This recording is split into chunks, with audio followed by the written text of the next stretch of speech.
안녕하세요. 다음교육에서 수학을 담당하고 있는 정다운입니다. 이번에는 제가 방상고에 대해서 내신 기출 분석을 하고요. 그 다음에 제가 어떻게 수업하느냐에 따라서 이제 방상고의 성적을 어떻게 뽑아낼지에 대해서 설명을 드리도록 하겠습니다. 일단 첫 번째 방상고 내신 분석에 대해서 말씀을 드릴 거고요. 그 다음에 두 번째 제가 어떻게 수업을 하면서 유형별로 학생들한테 최적화된 수업을 진행하는지에 대해서 말씀을 드리겠습니다. 일단 방상고는 1학기 기말 기준으로 이제 시험지를 분석해 봤을 때 2021년 내신에서는 이제 객관식 18문제, 서술형 4문제가 나왔고요. 2020년대 내신에서는 이제 객관식 19문제, 서술형 3개로 해서 총 22문제씩의 문항들로 구성이 되어 있습니다. 전체적으로 봤을 때는 방상고가 어려운 기출 문제는 아닌데 이제 학생들이 이제 풀기에는 이제 시간 내에 역부족일 거라는 생각이 좀 들었고요. 그 다음에 전체적인 단원별의 문항을 보면은 이번 기말고사도 전체적으로 이제 2차 함수부터 시작해서 직선의 방정식까지가 시험 범위로 예상이 되고요. 보시면은 6단원 2차 함수가 가장 많은 문항을 가르치고 있고, 그 다음에 직선의 방정식도 가장 많은 문항을 나타내고 있습니다. 그러니까 학생들이 제가 문항들을 봤을 때 고차 방정식과 연립 방정식에서는 어느 정도 계산이 안 되면 되고요. 이제 문항들에서 이제 조금 난이도가 있는 문항들은 2차 함수, 직선의 방정식에 많이 몰려있다고 생각하시면 될 것 같아요. 지금 보시면은 21년과 22년 기준으로 문항 개수들을 이렇게 나타낼 겁니다. 그렇게 보면은 2차 함수는 똑같이 나왔죠. 그리고 직선의 방정식 쪽에서는 이제 2020년에는 4문제가 나왔지만은 이제 어디로 갔냐면은 부등식 쪽으로 문항이 더 많이 갔어요. 그래서 올해도 보시면은 7단원, 8단원 고차 방정식과 연립 방정식은 계산 위주로 많이 나올 혜택이고, 그 다음에 이제 우리가 중점적으로 상위권 학생들이 노려야 할 부분들은 2차 함수와 여러 가지 부등식과 직선의 방정식에 몰려 있다라고 생각하시면 될 것 같아요. 그래서 제가 이제 보면은 2021년 내신에서는, 자, 이거는 난이도인데 2021년에서는 평면 좌표랑 2차 함수, 직선의 방정식 순으로 난이도가 높았고요. 2020년에는 여러 가지 부등식, 2차 함수, 직선의 방정식. 그렇게 보니까는 이제 2차 함수 쪽에 많이, 그 다음에 직선의 방정식과 고난도의 문제가 배치되어 있습니다. 근데 여기서 보시면은 이제 고난도로 해봤자 여기서 한두 문제 정도, 한 문제 정도라고 생각하시면 될 것 같아요. 어느 쪽에 서술이 배치되냐에 따라서 조금 차이점이 있을 것 같아요. 네. 그리고 이제 전체적으로 보시면은 방상고는 1번부터 14번까지는 진짜 계산 위주의 문항들이 굉장히 많았어요. 그래서 실수 없이 빠르게 문항들을 풀어야 되고, 그 다음에 14번부터 18번까지는 거의 유형 숙달이 좀 돼 있어야 되는 문항들. 학생들이 중간에 멈칫할 정도의 문항들이 구성되어 있다고 생각하시면 될 것 같아요. 그러니까 연습이 안 돼 있는 상태에서 이 문제를 봤을 때는 좀 무슨 문제지? 이런 느낌 들어요. 학생들이 연습이 안 돼 있으면은 좀 어려워하는 문항들. 그래서 시간을 많이 잡아먹죠. 그리고 서술형은 앞에서도 봤듯이 보시면은 여기서 3문제, 여기서 4문제 나왔는데 마지막 문제가 항상 어려웠어요. 마지막 문제가 항상 어려워서 서술형 한 문제는 무조건 어렵다. 그래서 보통 2022년에는 평면의 좌표에서 나왔고요. 이제 2021년에는 직선의 방정식에서 서술형 마지막 문제가 나왔습니다. 그래서 중점적으로 봐야 될 거는 이제 이렇게 생각하시면 될 것 같아요. 결론적으로는 2차 함수, 직선의 방정식. 제 생각에는 2차 함수 쪽에 좀 힘을 실지 않을까라는 생각도 들거든요. 지금 현재. 네. 근데 무시 못할 부분이라서 제가 강의는 이제 진행을 할 때는 전체적으로 이쪽은 계산 연습을 많이 시킬 거고요. 2차 함수와 여러 가지 부등식, 직선의 방정식들은 한번 전체적으로 유형을 싹 다 훑은 다음에 추가 유형으로 한번 전체적으로 다시 한번 더 정리를 할 계획입니다. 자, 그래서 이제 제 수업은 어떻게 진행되는지를 말씀드려야 될 것 같아요. 이제 수업은 4트랙입니다. 그러니까 4트랙이라는 게 4번을 돌린다는 거죠. 4번을 돌리는데 어떤 식으로 4번을 돌리느냐. 첫 번째, 자체 계준으로 유형별 문제들을 이제 한번 쭉 풉니다. 자, 여기서 보시면은 2단원의 동일 유형인데 난이도가 한 칸씩 올라가게 되어 있어요. 그래서 대표 문항을 풀고, 그거보다 좀 더 어려운 문항을 풀고, 그 다음 이제 심화 문제로 넘어가서 이런 것까지도 기출 문제에 나올 수 있다는 것을 학생들한테 보여줍니다. 네. 그리고 이게 첫 번째 트랙입니다. 두 번째 트랙은 그날 유형 풀이를 진행한 다음에 학생들한테 바로 이거와 똑같은 유사 유형 실전 문제와 시간 문제가 한 번 더 학생들한테 주고 문제를 풀립니다.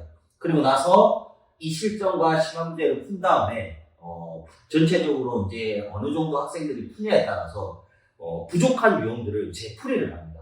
그러니까는 이거를 구글 폼을 통해서 학생들한테 작성을 하고 정답률이 낮은 애들을 한 번 더 유형을 정리를 한 번 더 시킵니다. 이게 두 번째 트랙입니다. 그 다음에 세 번째는 이제 다음 시간에 테스트를 통해서 변형 문항을 줍니다. 앞에 기존의 이 문항들의 변형 문항, 그러니까 변형 문항이라는 건 숫자가 어느 정도 바뀌거나 지문의 내용들이 조금씩 바뀌는 내용들을 한 번 더 줘서 세 번째 트랙을 가집니다.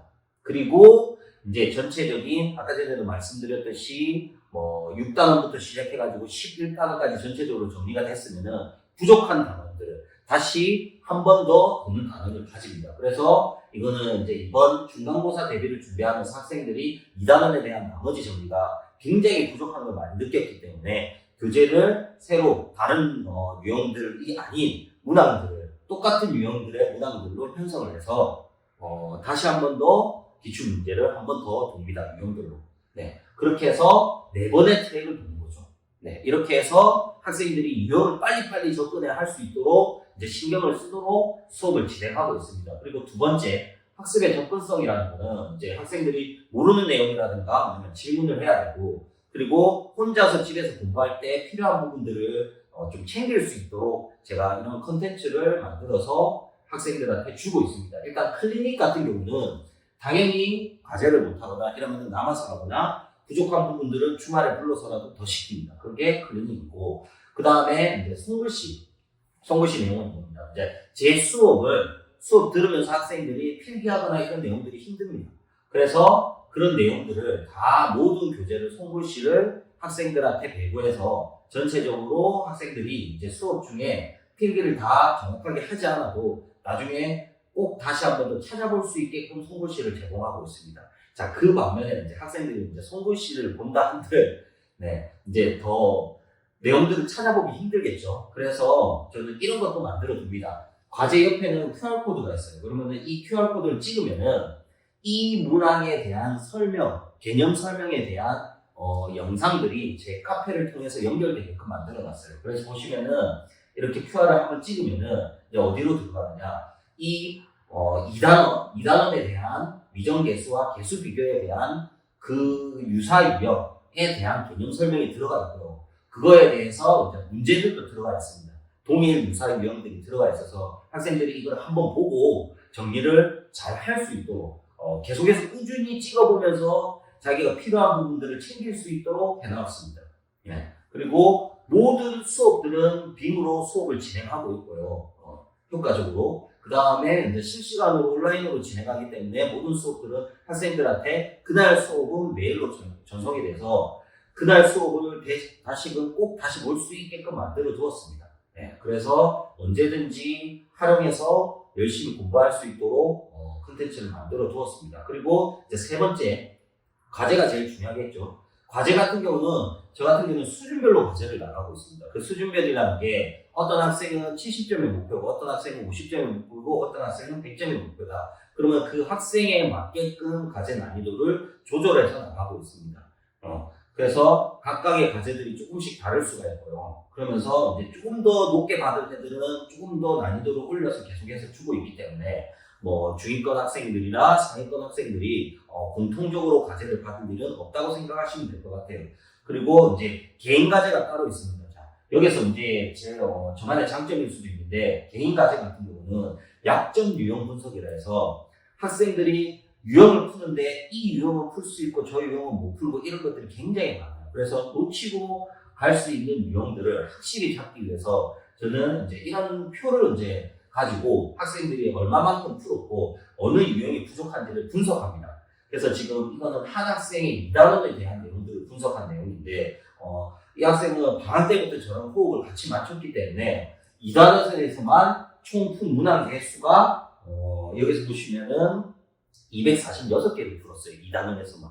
네, 굉장히 많이 풀었죠. 그래서 이 학생이 어느 유형에서 자, 정답률이 62%고 여기는 90%고 이렇게 높게 나오는데 어떤 유형에서는 낮게 나오는 경우도 있어요. 오답률이 50%, 그러니까 오답률이 32%, 여기는 오답률이 42%, 그러니까 정답률이 58%죠. 자, 이 유형은 다시 재풀어야 되는 거죠. 네. 그래서 이런 것들을 가지고 개인 과제로 구성해서 학생들한테 따로 합니다. 뭐 이거만 이 단어만 있는 게 아니고 각 단원별로 유형별로 정리를 합니다. 자, 이런 것들을 어떻게 선점하느냐? 학생과 의논을 합니다. 지금 여기 보시면은 제가 여기다가 학생과 의논할 때의 표인데, 그러니까 표를 보면서 학생과 얘기를 합니다. 자, 이 단원과 이 단원이 부족하니까는 내가 이 단원을 체크해서 너한테 개인 과제로 주겠다 이겁니다. 자, 이 단원이 부족하네?